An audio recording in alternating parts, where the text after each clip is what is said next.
सुंदर पद आहे. भगवंत कशा पद्धतीने धर्मरक्षण करतो बघा बरं. तू माझा यजमान रामा, तू माझा यजमान. जननी जठरी रक्ष्यते मज, जननी जठरी रक्ष्यते मज. हे सांगतात कोण? विभीषण. कोणाला सांगतात धर्म? कुंभकर्णाला. ओ सुनी पंच प्राण रामा, तू माझा यजमान. आईच्या पोटामध्ये असताना नाळ जोडलेली असते. आई जे खातं ते कोणाला मिळतं? लेकराला. असं असताना जीव दोन वेगवेगळे, पण आईनं खाल्लं की बाळाचं पोट कसं काय होत? जीव वेगळेच का नाही? वाढायला जीव म्हणजे तो जीव भिन्न आहे, मान्य करणंच आहे. पण आईनं खाल्ल्यावर बाळाचं कसं काय भरतं पोट? कोणी तयार केली? का कोणी बाहेरून टाकली चिरफाड करून? बाहेर करत होतं. बाहेर निघता, बाहेर निघता मातेचे स्तनी, बाहेर निघता मातेचे स्तनी, पय केले निर्माण रामा, तू माझा यजमान.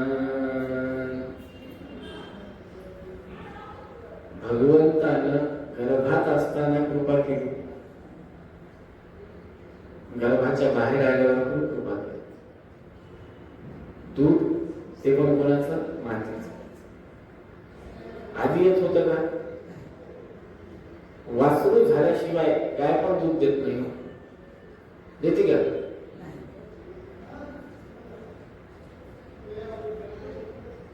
ऐसे असता या पोटाची, ऐसे असता या पोटाची, का करू चिंता जान रामा, का करू चिंता जान रामा, तू माझा यजमान, तू माझा यजमान रामा, तू माझा यजमान. असं असताना का चिंता करू? सगळं काही कोणाच्या चरणी सोडलंय मी? परमात्म्याच्या.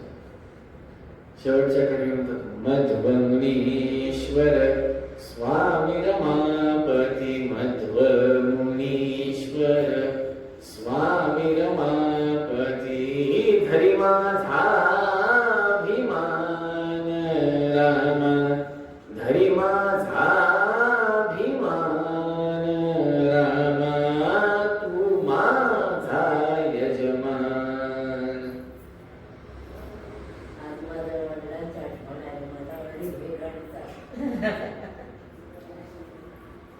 खूप गंभीर भाव आहे त्याच्यात, काय नाही याच्यात. मध्वमुनीश्वर, मध्वाचार्यांचे ईश्वर कोण आहेत? मध्वमुनीश्वर स्वामी रमापती. कोण आहेत त्यांचे ईश्वर मध्वाचार्यांचे? स्वामी रमापती, धरी माझा अभिमान रामा, तू माझा यजमान. विभीषण देखील ते एवढ्याच अंतःकरणाने सांगतात की बाबा धर्म आचरण करताना ऐसे असता या पोटाची, पोटाची म्हणजे काय? या देहाची. मी विरुद्ध पक्षात आहे. कुंभकर्णा ज्येष्ठ बंधू, मी तुमच्या विरुद्ध पक्षात आहे, मी तुमच्या शत्रूच्या पक्षात आहे, पण माझ्या सोबत कोण आहे? मध्वमुनीश्वर स्वामी रमापती, धरी माझा अभिमान रामा, त्यांनी माझा अभिमान धरलेला आहे, ते माझ्या पाठीशी असं असताना, माझ्या पाठीशी असताना ऐसे असता या पोटाची, ऐसे असता या पोटाची, पोटाची म्हणजे काय, नुसतं खाण्यापिण्याची नाही, या देहाची, या बुद्धीची, या विचारसरणीची.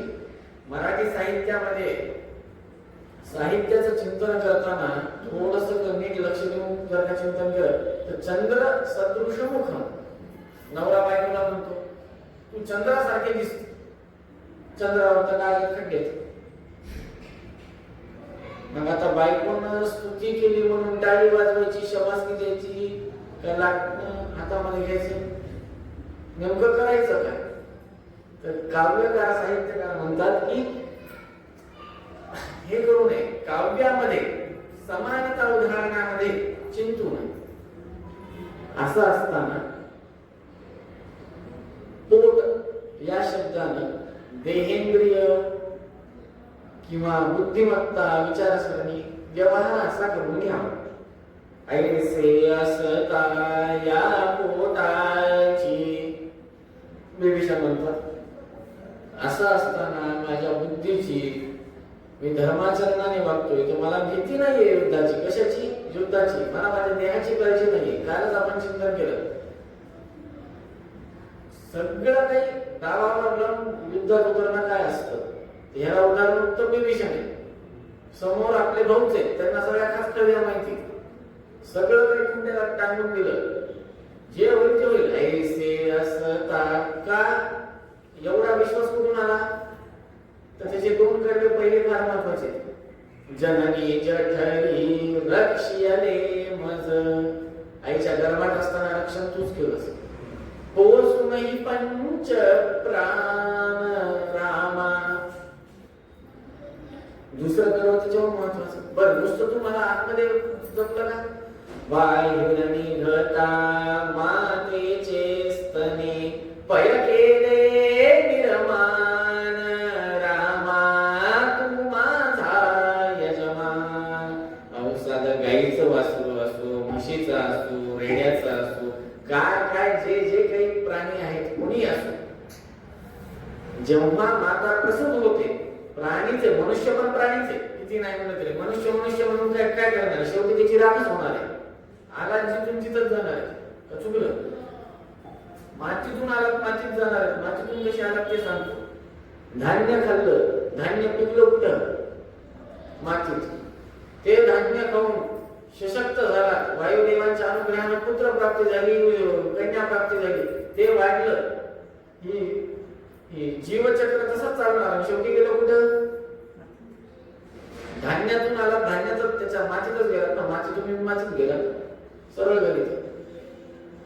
मग भगवंत जेव्हा आपल्याला आईच्या गर्भात सुरक्षित ठेवतो, तिथून बाहेर काढल्यावर वाऱ्यावर सोडून देत नाही. तुम्ही जर त्या चिमणीचं बघितलं असेल ना, तर तसं नाही. पक्ष्यांचं काय करतो माहिती का? पक्षी गावाकडे जर का कधी राहण्याचा प्रसंग लागला असेल ना, तर थोडं शेतामध्ये थोडा फेरफटका मारा. चिमणी अंडे देते, त्याच्यातून काय येतं? पिल्लं. सुरुवातीला ती दाना आणते, त्यांना भरवत जाते. मग ते कवळे असतात, गुलाबी गुलाबी दिसतात, केस पण दिसतात. जावलं काढले लेकरू कसं दिसतात तसं छोटे छोटे असतात. जेव्हा ते मोठे होतात तेव्हा ते पंख अशी अशी करायला लागतात. आणि जेव्हा ते एकदा उडतात, एकदा ते उडाले की मग ती चिमणी त्यांच्याकडे माघारी वळून बघत, तू कोण, तुझा कारभार काय, माझा तुझा संबंध. असं मनुष्याचं आहे का? हेच या ठिकाणी आहे बघा. कुंभकर्णाच्या विभीषणाच्या प्रसंगी हे का म्हणतो मी भजन, त्याचं खूप मोठं कारण आहे. आई बघा तिथे ते म्हणतात की भगवंतानं आईच्या पोटात तर मला सांभाळलं. मग हे काय म्हणतात विभीषण, हे थोडं चिंतन लावायला पाहिजे. जननी जठरी रक्षेले मज. मग मला माझ्या माहेरी अर्थात लंकेत राहत असताना, विभीषण म्हणतो त्या लंकेत राहत असताना भगवंतांनाच सांभाळलं मला. आजूबाजूला सगळे बंधूची घेऊन होते माझ्यावर. मी धर्माचरण करायचो, पण कोणी मला अंगाला हात लावू शकलं का? सगळे राम राम करणारे, मी फक्त एकटा राम राम करायचो. पण मला कोणी काही करू शकलं का? नाही. आता तिथून तर बाहेर निघालो मी. बाहेर निघता आता तर तिथं माता स्वयं बसली की राम माऊली का नाही? स्वतः माऊली तिथं बसलीये, जगदंबा तिथं बसलेली आहे. मी जिथं होतो तिथं जगदंबा स्वतः आली अनुग्रह करायला. त्या जगदंबेच्या गर्भात राहत असताना मला काय होणार आहे? तर तिथून बाहेर पडलो मी. कुठे? रामरायाविषयी. तिथं काय वाकडं होऊ देणार आहे? बाप समोर असला की ये बरं काय करतो राम, तुम्ही माझ्या वडिलांना घेऊन आले, ये म्हणते माणूस. बाहेर निघता मातेचे स्तनी पय केले निर्माण, रामा तू माझा यजमान. बळ दिलं भगवंताने.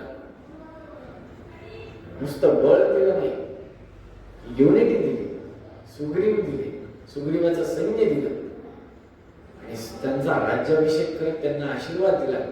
वरदान काय दिलं? कल्पांत आयुष्याचं.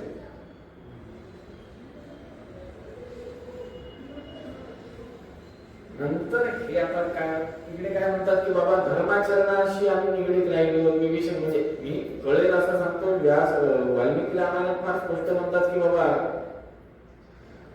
विभीषण जे म्हणतात की तुम्ही देखील आमच्याकडे या, आमच्या पार्टीत सामील व्हा. यांनी जगदंबेला किडनॅप केले असं तसं, हे चुकीचं आहे. कुंभकर्ण म्हणतात तुम्ही तुमच्या जागेवर बरोबर आहे, तुम्ही माझ्या जागेवर बरोबर आहे, तुम्ही धर्माचरणालाच चालायला. पण मला देखील धर्म आहे. माझ्या ज्येष्ठांचं पितृसदृश आहेत. कोण? राम. त्यांची आज्ञा मला शिरसामान्य. ठीक आहे. पण याच्यावर हे कर्म बरोबर. ऐसे असता या पोटाची, ऐसे असता या पोटाची, का करू चिंता जाण, रामा तू माझा यजमान. हे दोघांसाठी सिद्ध ठरतं. ऐसे असता या पोटाची. विभीषण म्हणतो ठीक आहे चला युद्ध तर युद्ध, सर्वस्व त्याग करून मी माझ्या राहते. पाठीशी कोण आहे? रामराय. कुंभकर्ण म्हणतात सिद्ध आहे का? जय विजय, मोक्षच मिळणार आहे. कोणाच्या हातानं? रामरायाच्या. ऐसे असता या पोटाची, का करू चिंता जाण, रामा. हे स्वामी सांगतात आपले. काय सांगतात? सुदर्शन महाज्वाल कोटी सूर्य समप्रभ, अज्ञानंदस्सने नित्यं विष्णुं मार्गं प्रदर्शय, पांचजन्यनिषद्भान धस्तापादक संचय, पाहिमां पापिनं घोर संसारात् नवपातिनं. मुद्रा लिखायला म्हणतात. मुद्रा का घ्यायच्या? ऐसे असता या पोटाची. देहावर आसक्ती फार राहते. कसं होईल, कुठं होईल, चांगलं होईल का नाही, वाईट होईल का नाही, माझा देह स्वच्छ झाला का नाही, मलिन झाला का, उदरनिर्वाह कसा काय काय करायचं? स्वामीजींवर विश्वास ठेवायचा. मुद्रा त्याच्यासाठी. मुद्रा घेतो आपण. तुकाराम महाराज म्हणतात मुद्रा हृदयी ठसावी. मुद्रा घेतली तुम्ही, पण मुद्रा घेतल्यानंतर लगेच बाहेरचं खायला हॉटेलला जाऊन आलो, तहान लागली म्हणून पाणी पिलं बिस्लरीचं, भूक लागली म्हणून चहा पिला, कॉफी पिली. मुद्रा घेतल्यावर हे खूप कमी लोकांना माहिती आहे. साहित्य मराठी. तुकाराम महाराज म्हणतात की मुद्रा घेतल्यानंतर काय गांभीर्यता आहे माहितीये का? म्हणजे काय? धर्मासाठीच तुम्हाला तुमचं देह द्यावा लागतो. पहिला नियम. मुखातून धर्माचंच वाणी निघाली पाहिजे. सगळं धर्मवाक्य अर्थात सत्यवचन झाले पाहिजे. धर्मासाठीच कार्यान्वित व्हावं लागतं. धर्माला समर्पण करावं लागतं. आणि प्राण गेला तरी तो धर्मासाठीच गेला पाहिजे. विषय कळाला? यमराजाला देखील धाक बसला पाहिजे की तुम्हाला कुठल्या अवस्थेत न्यावं, कुठल्या नाही. देवपूजा करत असताना किंवा देवपूजा संपल्यावर मंदिरात बसल्या बसल्या किंवा मंदिराच्या आवारात अशा ठिकाणातून तो जायला, किंवा धर्मासाठी लढत असताना जावा. गेले आंघोळीला झाली का? आंघोळ तिथंच आहे. काय कामाचं? त्याच्यामुळे ऐसे असता या पोटाची, बघा कुंभकर्णांना देखील माहिती आहे. कुंभकर्ण कोण आहेत? विजय आणि विभीषण. कुंभकर्ण जय विजयांना शाप कोणाचा आहे? सनकादिंचा. राक्षस कुळी आले. वरदान काय दिलं भगवंतानं? मीच तुमचा संहार करेन. ह्याच्यापेक्षा अजून काय पाहिजे? अहो आपली पात्रता ती पण नाही हो. भगवंताने अहो आपली पात्रता ही पण नाही की स्वामींनी एखादी चूक आपल्याकडनं घडल्यावर स्वामींनी मारावं.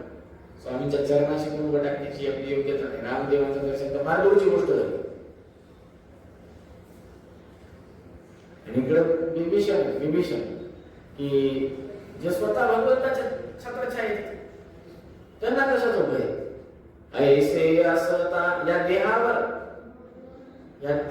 माझी आसक्ती मी सोडून दिली आहे. युद्धामध्ये उतरत असताना देहावरची आसक्ती पहिली ठेवून चालते का काढून टाकलं असतं? काय घरात आता कसं मराठीत म्हणतो, घरात आल्यावर तुळशी पत्र ठेवणं. तुळशी पत्र ठेवणं म्हणजे काय? कधी येईल नाही माहित नाही. एखाद्या वेळा सातारा साईडला गेला, वीरांची भूमी सातारा असं म्हणतात. साताऱ्यामध्ये एक नियम आहे का गावात ऐकण्यासारखा? 2 लेकरं झाले, 2 मुलं, एक मुलगा माय बापाचा लढला, दुसरा मुलगा देशासाठी लढतो. नियमच आहे त्या गावाचा. आज गत चाललाय. 2 लेकरं झाली की एक तिकडं पाठवायचं नाही, तिकडं ठेवायचं.